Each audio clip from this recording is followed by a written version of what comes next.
एक पत्थर लेकर के आते हैं वहां से, और सभी सगा शगुन बैठ करके और वहां पर गोंगो करते हैं, पूजन करते हैं।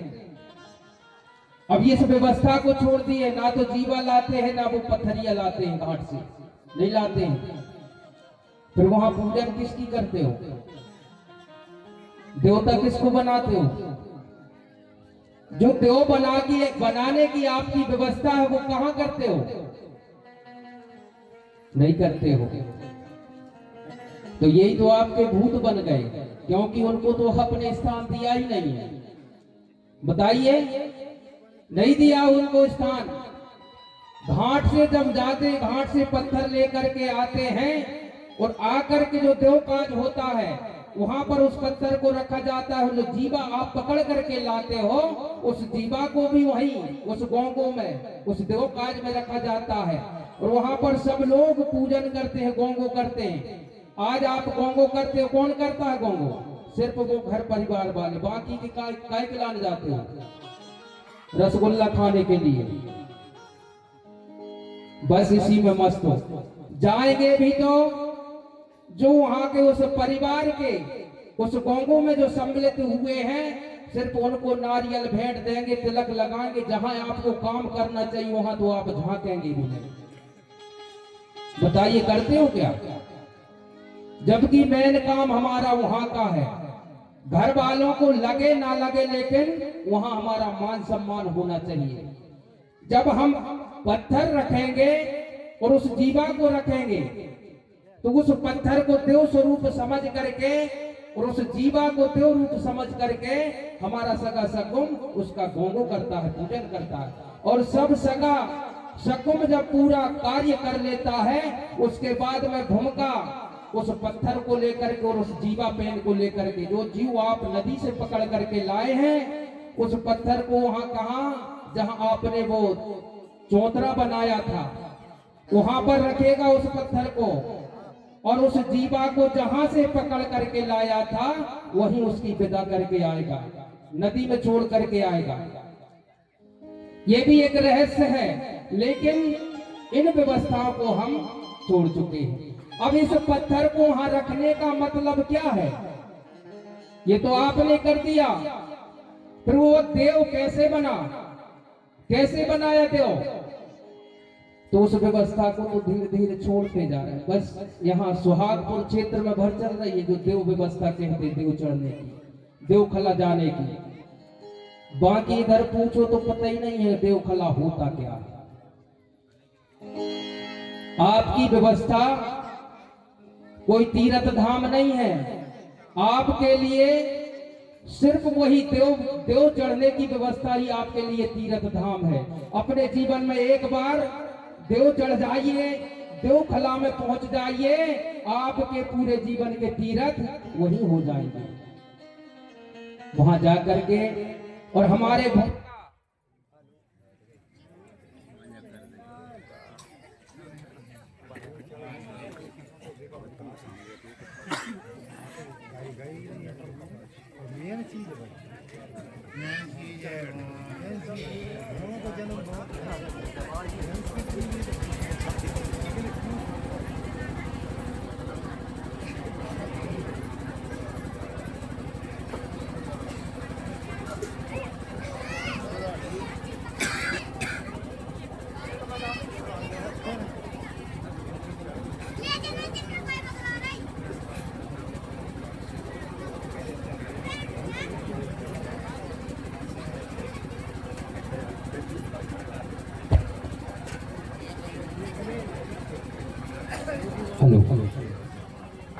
बोलिए प्रकृति शक्ति फड़ा पे नेता।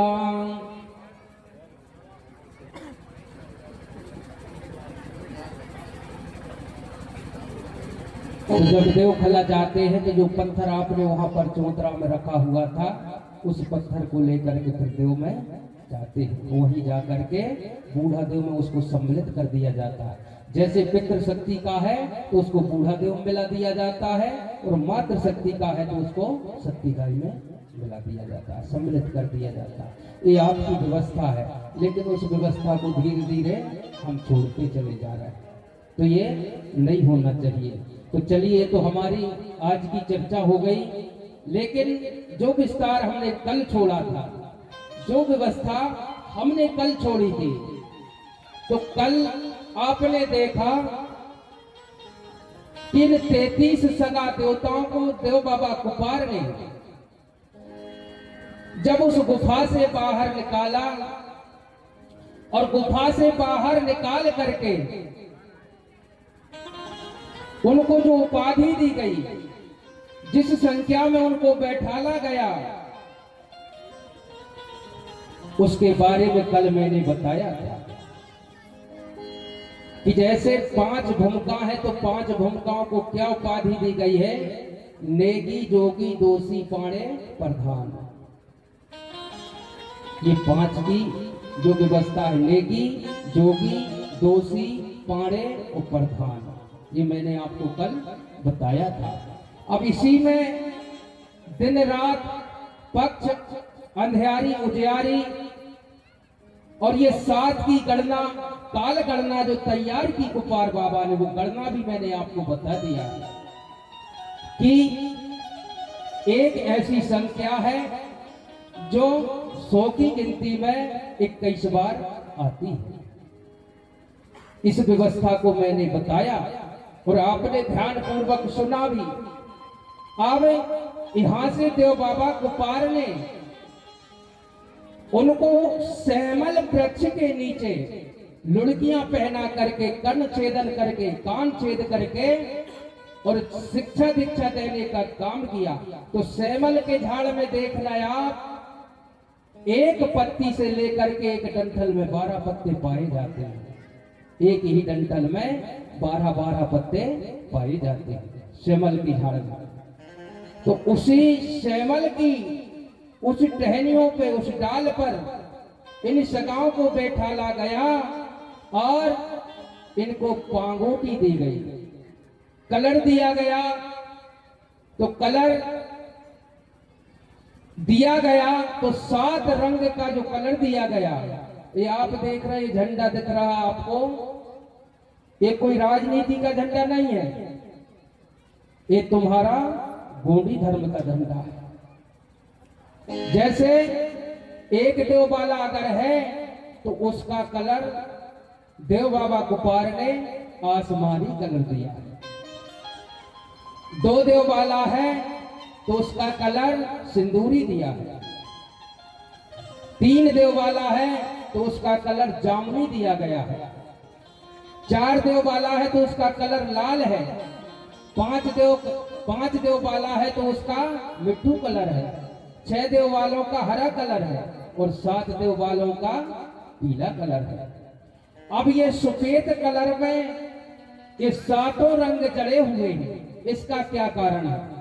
तो इसके बारे में अभी बताऊंगा, एक छोटा सा गीत, गीत के पश्चात फिर आगे सुनेंगे। बोलिए प्रगति शक्ति फड़ा पे नेता सगा साओरे वृक्ष तरे,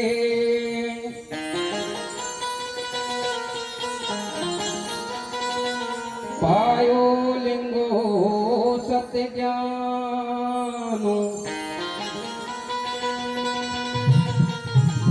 चले वहां कंकाली सुते, आए आश्रम महानो।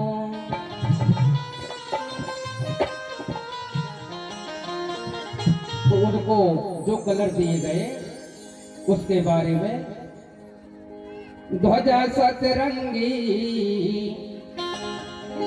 ध्वजा सतरंगी, ध्वजा सतरंगी, लहरा रहो देव ठाना में। ध्वजा सतरंगी, ध्वजा सतरंगी, लहरा रहो देव ठाना में।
एक बार इन नन्ही नन्ही राजकुमारियों के लिए जोरदारियों तालियों से सम्मान करें। बहुत अच्छा नृत्य कर रही है। इसी बीच इन 33 सगा देवताओं को, सगा बच्चों को देव बाबा पहाड़ी पारी गोपाल लिंगों ने ये पांगोटी दी गई, पांगोटी बांधी गई कि एक देव बाले का कलर जो होगा वो आसमानी होगा, 2 देव बालों का सिंदूरी होगा, 3 देव बालों का जामुनी होगा, 4 देव बालों का लाल होगा, 5 देव बालों का मिट्टू कलर होगा और 6 देव बालों का हरा कलर होगा और 7 देव बालों का पीला कलर होगा। और जो 8 से 12 देव के सगा के जो रह गए उनके लिए सफेद कलर दिया गया, जिन्हें भूमिका की उपाधि दी गई। तो ये समझने की जरूरत है कि सबसे पहले जो कलर है नीचे वो पीला कलर है। तो जब धरती में कोई बीज अगर हम डालते हैं तो सबसे पहले वो पीला कलर लेकर के ही अंकुरित होता है और उसके बाद में फिर हरा होता है। धीरे धीरे वो कलर चेंज करते जाता है और कलर चेंज करते करते जब वो है बीज के रूप में तैयार हो जाता है तो वो है सफेद रूप धारण कर लेता है। तो कुछ लोगों को इस पीले कलर से भी एलर्जी है, कुछ लोगों को बुरा लगता है। तो पीला कलर जो है प्रकृति का वो सुंदर कलर है, यानी जब माता की कोख से जब हम जन्म लेते हैं तो पीले पीले निकलते हैं और उसके बाद में सबसे पहला दूध जब हम पीते हैं तो सबसे पहले दूध भी पीला ही निकलता है। और इसीलिए जन्म में भी आपको पहले हल्दी लगाई जाती है, विवाह में भी आपको हल्दी लगाई जाती है और जब आप अंत गति को पाते हैं फिर भी आपको हल्दी लगाई जाती है, क्योंकि इसको प्रकृति का उच्च कोटि का वो कलर माना गया है। तो यहां से इन सगाओं को उसमें व्यवस्थित किया गया और उनको जो देव व्यवस्था में बांटा गया। तो कल मैंने बताया था इन 5 भूमिकाओं को कहां कहां स्थान दिया है। जहां पर वो पंचघट ज्योति जल रही है वहां पर 5 ही शक्तियों के नाम से उन 5 भूमिकाओं को वहां पर स्थापित किया गया है।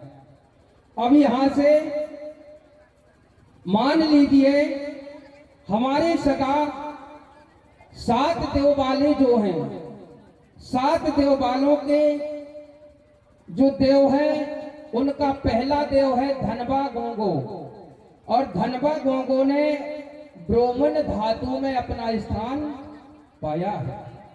अब उसके बाद में भुइदासुर गोंगो जिसने मैग्नीज धातु में अपना स्थान पाया है और पेंदो गोंगो जिसने तांबा धातु में अपना स्थान पाया है। राय गोंगो करब धातु में इनका स्थान है। चितक राज गोंगो क्रोमियम धातु में इनका स्थान है।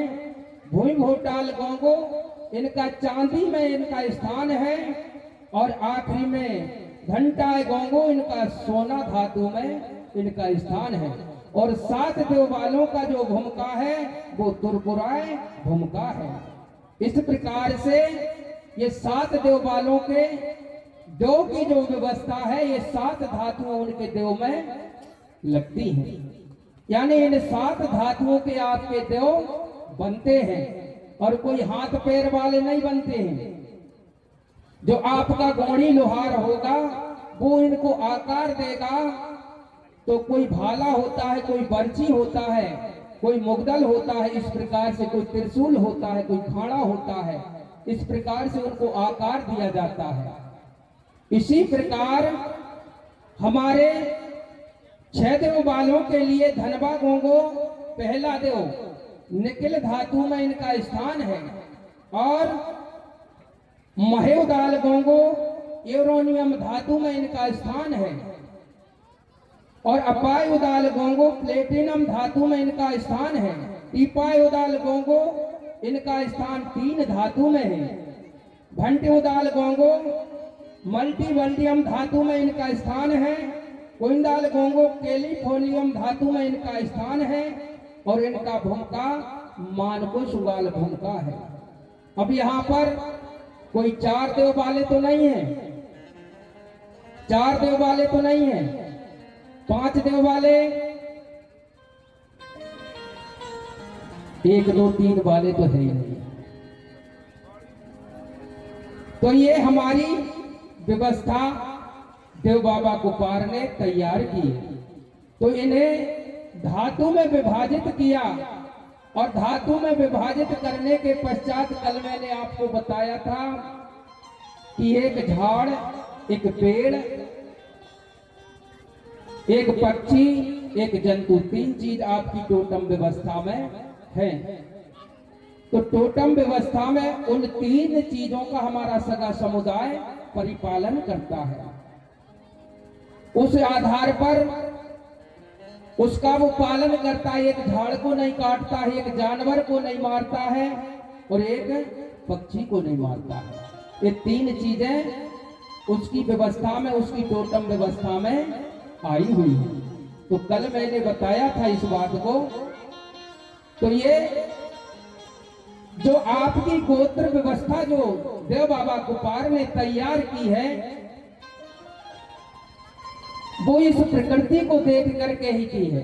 उस समय कुछ नहीं था उनके समक्ष, सिर्फ 52 लाख वनस्पति, यानी ये झाड़ पेड़ जीव जंतु जानवर ही उनके समक्ष थे, उन्हीं को इसमें समावेश किया गया है। तो ये प्रमाण भी मैंने कल आपको दिया था कि 6 देवबालों का और 7 देवबालों के लिए ये प्रमाण भी बताया था कि इसका प्रमाण क्या है। तो जैसे गोत्र की जो व्यवस्था है, नेताम गोत्र जो होता है, कल मैंने बताया था, नेताम गोत्र की जो उत्पत्ति हुई है 3 चीजों से हुई है। न आने कुत्ता, त आने ताकमड़ा, अम आने कछुआ। ये 3 चीजें इस नेताम गोत्र में पाई जाती हैं। मान लीजिए इन 3 चीजों में आप देख लेना, इसका परीक्षण करके आप देख लेना कि अगर कहीं कछुआ होगा तो कुत्ता देख करके उसको नहीं भूकेगा। कछुआ को देख करके कुत्ता नहीं भूकेगा, क्योंकि उसको पता है कि ये मेरे साथ में जुड़ा हुआ है। इसी प्रकार जो भिलमा का जो पेड़ होता है उस पर भी कुत्ता बाथरूम नहीं करता है, बाकी सब जगह कर देगा, हर झाड़ पर कर देगा, लेकिन भिलमा के झाड़ पर बाथरूम नहीं करेगा। इसी प्रकार एक कहावत और सुनने में आई है, लोग कहते हैं किसी वेद मंत्र में है ये चौपाई, वो है चंपा तो मैं 3 गुण, रस गंध और बासुम, अब गुण ऐसा कौन सा जो भोरा नया बेपासुम। अब इसको लोगों ने कहा जोड़ दिया, राधिका के साथ जोड़ दिया। कि वो फूल चंपा का जो फूल है वो राधा रानी को प्यारा था, इसलिए भौरा उसके पास नहीं जाता। लेकिन मेन रीजन उनको पता ही नहीं था, उनको पता ही नहीं था कि भौरा उसके पास क्यों नहीं जाता, कि भौरा और चंपा भी किसी न किसी गोत्र में आवंटित हुए हैं। कबरती गोत्र है, कोई कबरती गोत्र है? नहीं है, ये उसी गोत्र में आवंटित। चंपा भौरा उसी गोत्र में आवंटित है। उस गोत्र वाले उस भौरे का सम्मान करेंगे, चंपा फूल को अपने हाथ से तोड़ेंगे नहीं, उसको नुकसान नहीं पहुंचा सकती। मैंने कल बताया था, अगर आप चंपा का फूल तोड़ते हैं तो आपको हत्या लग जाएगी, भौरा को अगर मारते हैं तो हत्या लग जाएगी। ये हमारी व्यवस्था है। बाकी और चीजों को आप तोड़ सकते हैं, काट सकते हैं, मार सकते हैं, लेकिन जो आपकी गोत्र व्यवस्था में जो चीजें, 3 चीजें बताई गई हैं, उन चीजों को अगर आप नुकसान पहुंचाते हैं तो जीवन में आपके लिए नुकसान है, ये नुकसान है आपके लिए। तो ये हमारी व्यवस्था देव बाबा कुपार ने तैयार की है। अब यहां से इस व्यवस्था को तैयार करके, गोत्र व्यवस्था को तैयार करके, एक झाड़, एक पक्षी और एक जंतु जीव, उनको आवंटित करके और फिर शिक्षा दीक्षा देने का काम करते हैं देव बाबा कुपार अपने सगा शकुन को। और कहते हैं कि सुनो, अब मैं तुमको शिक्षा दीक्षा दूंगा और उस शिक्षा दीक्षा को ध्यान पूर्वक सुनना। तो कंकाली पुत्रों को अपना शिष्य बना करके और देव बाबा कुपार उन्हें धर्म ज्ञान सिखाते हैं, धर्म ज्ञान सिखाते हैं। और कंकाली पुत्र जय सेवा का मंत्र को सुन करके उसका पाठन भी करते हैं और अपने मुख से बखान भी करते हैं। कैसे? सत्य ज्ञानी सत्य मार्ग दीना, घोड़ी दंड व्यवस्था कीना।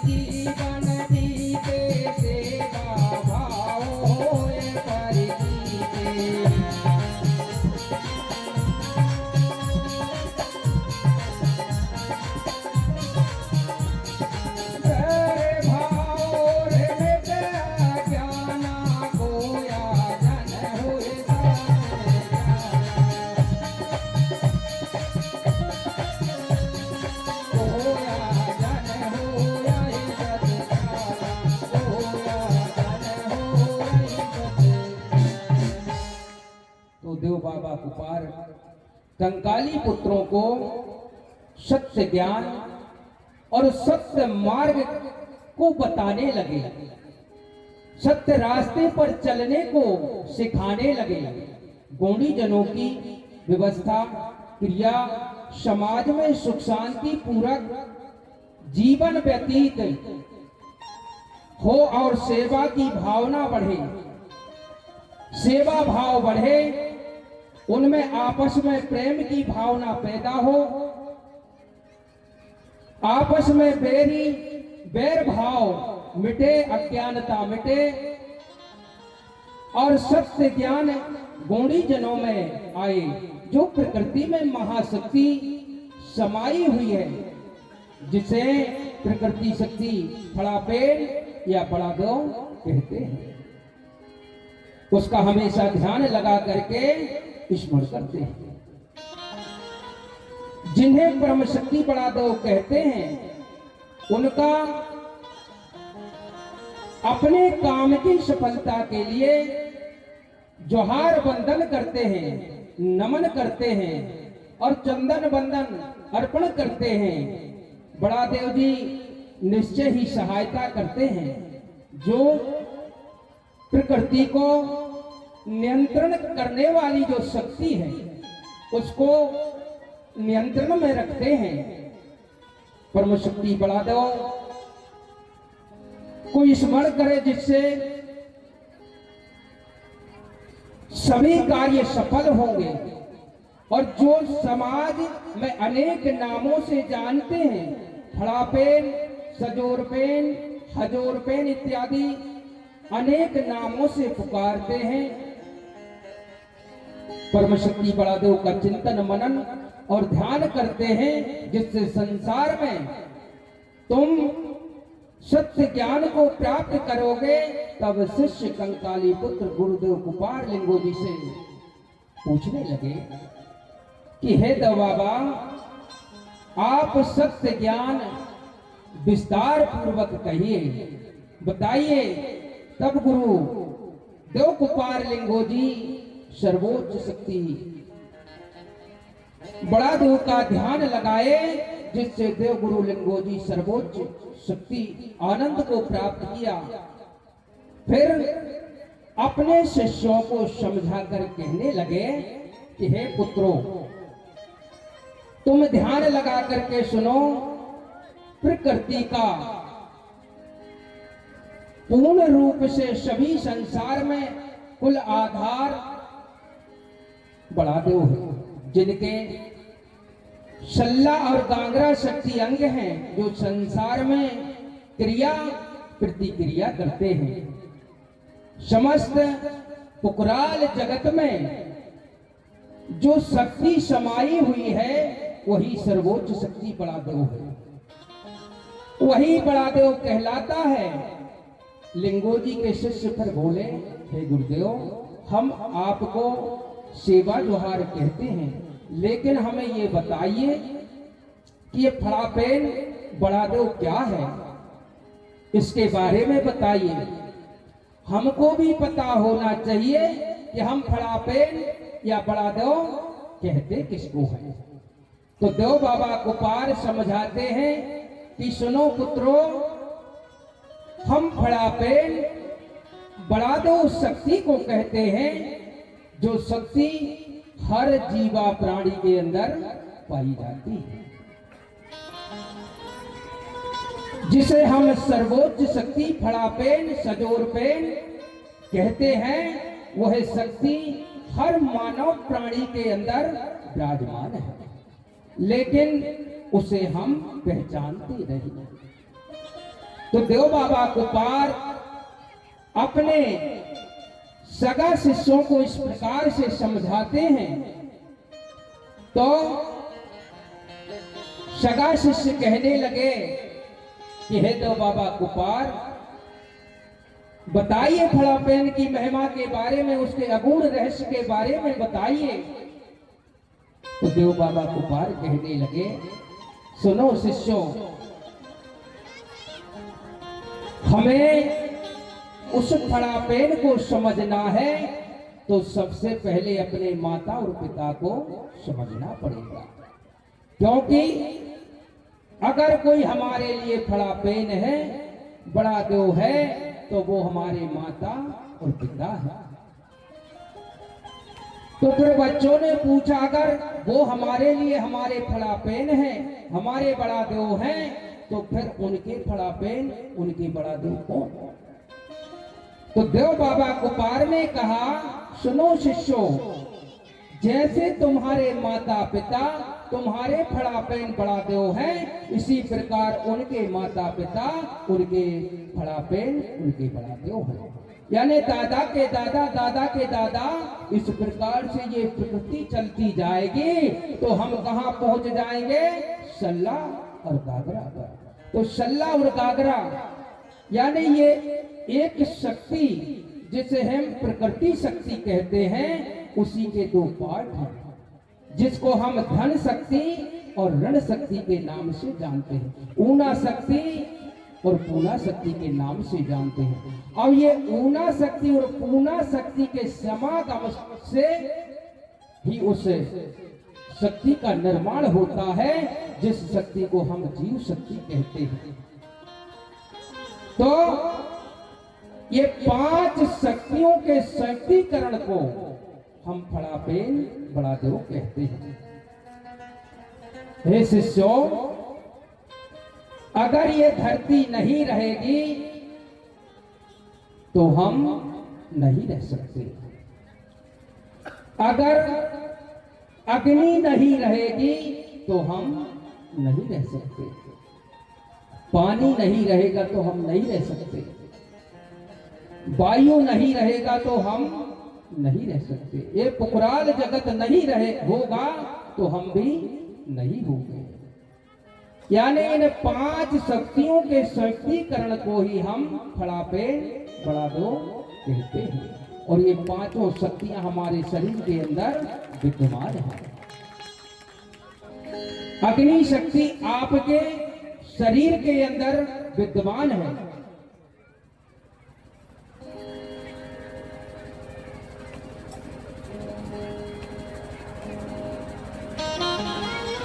कोई प्रेम समिति,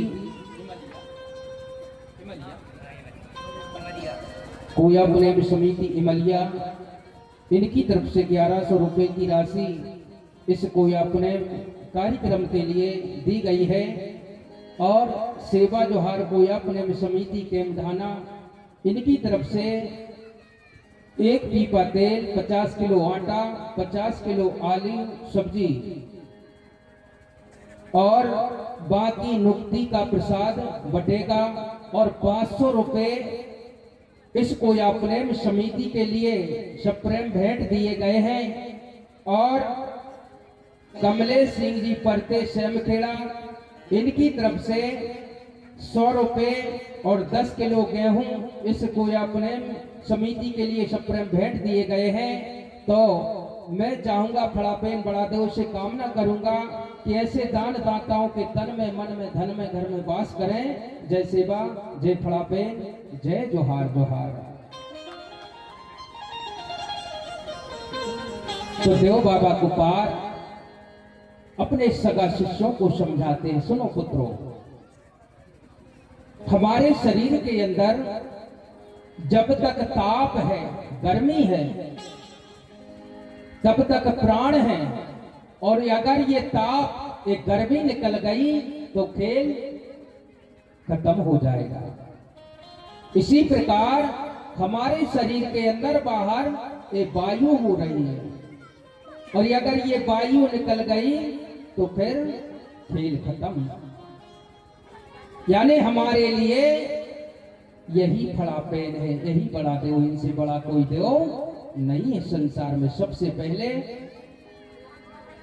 यही इस दुनिया में आए हुए हैं, इनके पहले कोई नहीं आए। इसीलिए तो कहते हैं कि बड़ा देव सबका बाप है, पर बेटा किसी का नहीं। और जो बेटा बन पैदा हुआ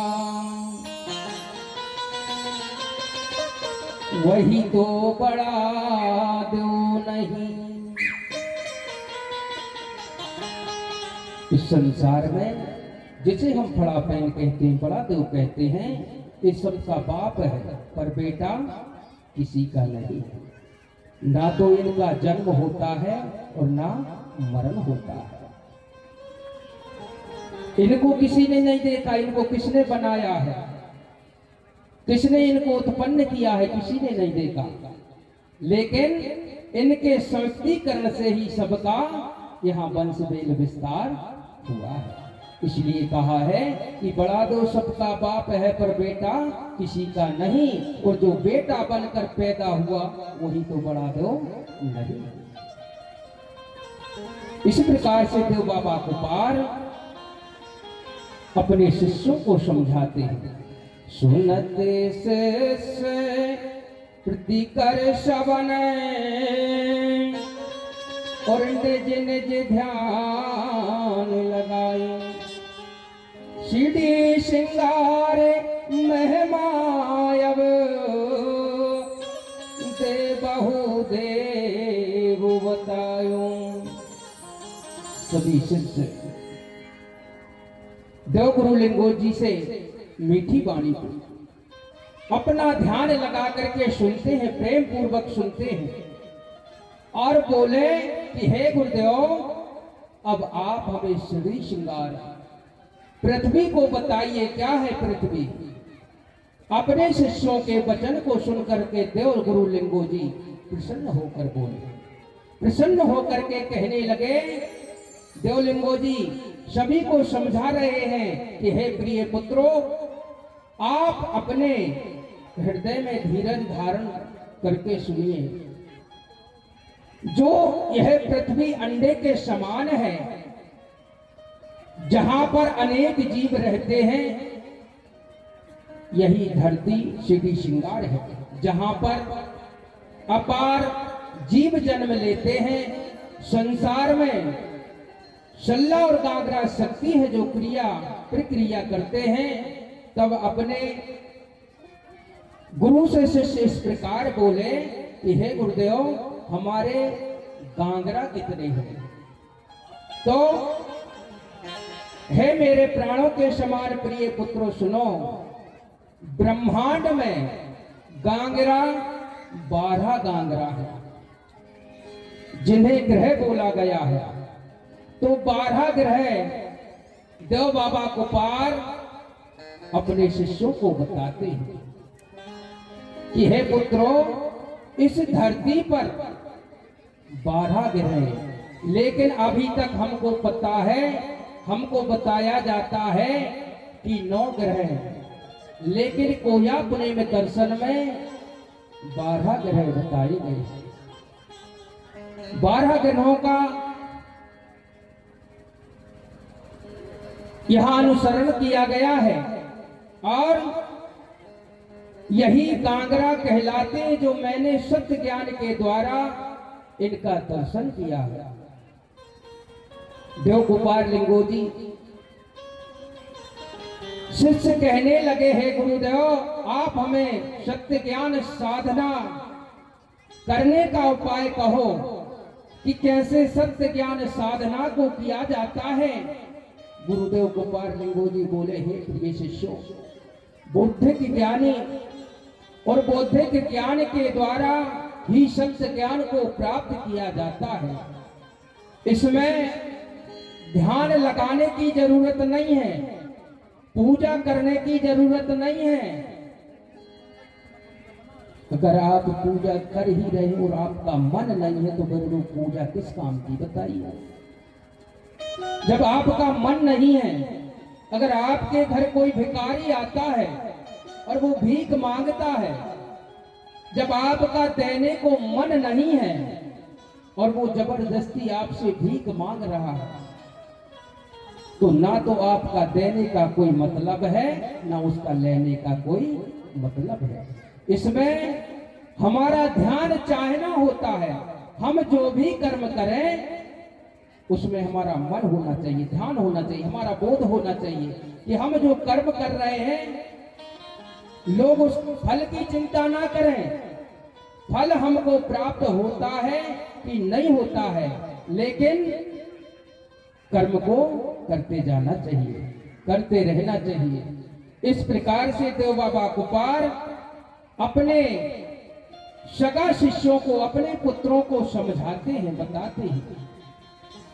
और हे शिष्यों, ज्ञानी ज्ञान को प्राप्त करके ही कहलाता है। जिसको ज्ञान नहीं प्राप्त होता या ज्ञान की प्राप्ति नहीं होता, वह अज्ञानी कहलाता है। इसलिए ज्ञान को प्राप्त करना ही या उसको अंगीकार करना ही उसको ज्ञानी कहते हैं। ऐसा देव बाबा गोपाल अपने शिष्यों को समझाते हैं। तो चलिए एक छोटा सा और गीत लेकर के हमारे उल्के जी आ रहे हैं, गीत का आनंद लेंगे, पुनः फिर हम आगे के विस्तार को सुनेंगे। तो हमारे उल्के जी है